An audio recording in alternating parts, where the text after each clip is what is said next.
Hola chicos, buenas tardes. Pues el día de hoy estamos presentando una breve clase de apoyo para este segundo parcial del bloque 3, en el cual vamos a hablar de herencia genética. Sabemos que estamos ahora en un receso activo trabajando desde casa y pues quise dar esta clase para que no se olviden de mí y para reforzar un poquito lo que ya ustedes vieron y los ejercicios que realizaron a través de los videos de Cobae.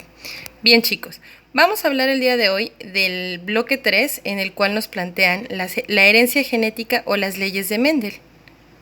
Bien, iniciaremos con lo que son las leyes de Mendel. En alguna ocasión ustedes han escuchado esas frases como es igualito a su papá, o sacó los ojos de la abuela, o tal vez tiene la sonrisa de mamá.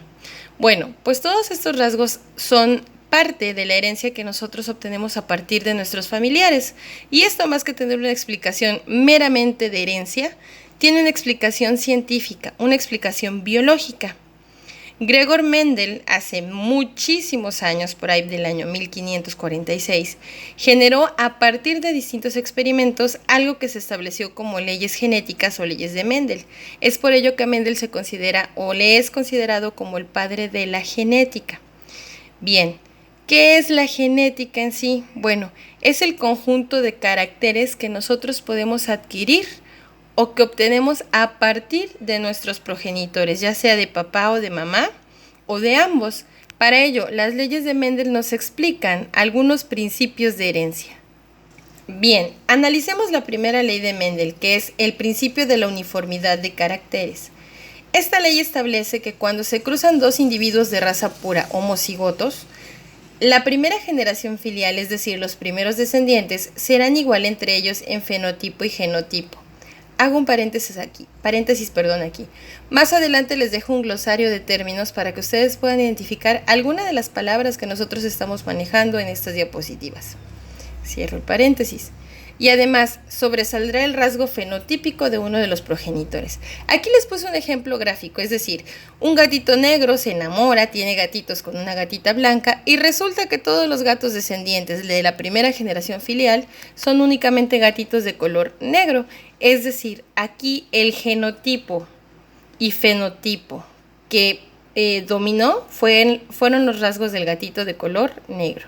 La segunda ley de Mendel me establece que es el principio de la segregación de caracteres, es decir, del cruce de dos individuos de la primera generación filial, tendrá lugar una generación segunda filial, en la cual reaparecerá el fenotipo y el genotipo del individuo recesivo en la primera generación filial.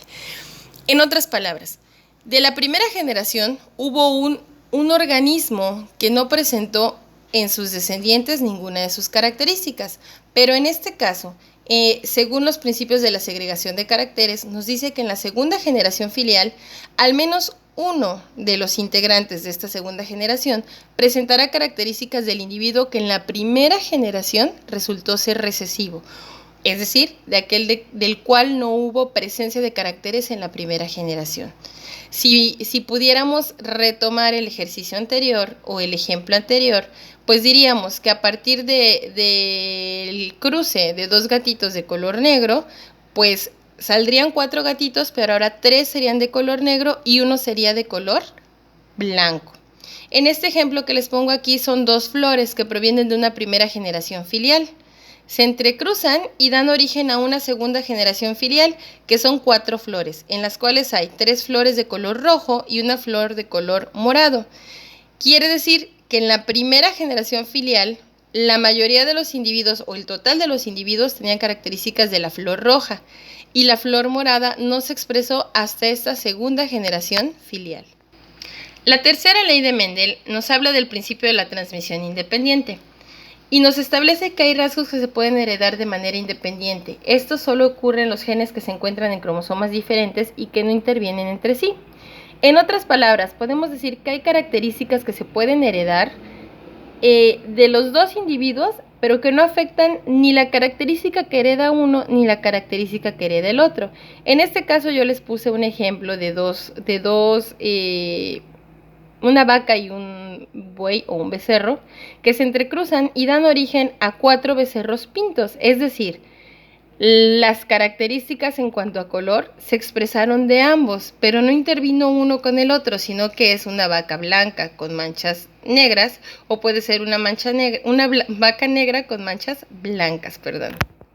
Bien, en general estas tres leyes de Mendel nos establecen las diferencias entre cada uno de los caracteres que nosotros podemos heredar de nuestros progenitores, es decir, la genética no quiere decir que si no la expresamos nosotros en una primera generación van a desaparecer esos rasgos o esos genes, más bien van a quedarse ahí de manera recesiva y en algún momento, en alguna de nuestras generaciones, se pueden expresar esos rasgos o esas características.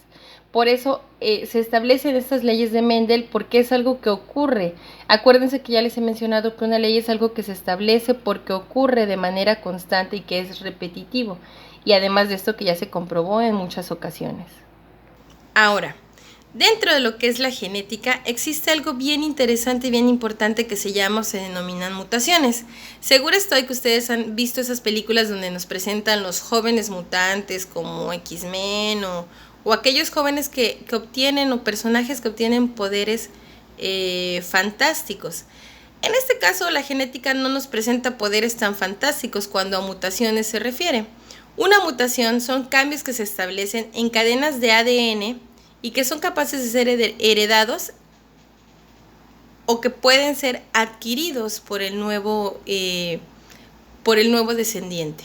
En este concepto podemos decir entonces que existen dos tipos de mutaciones.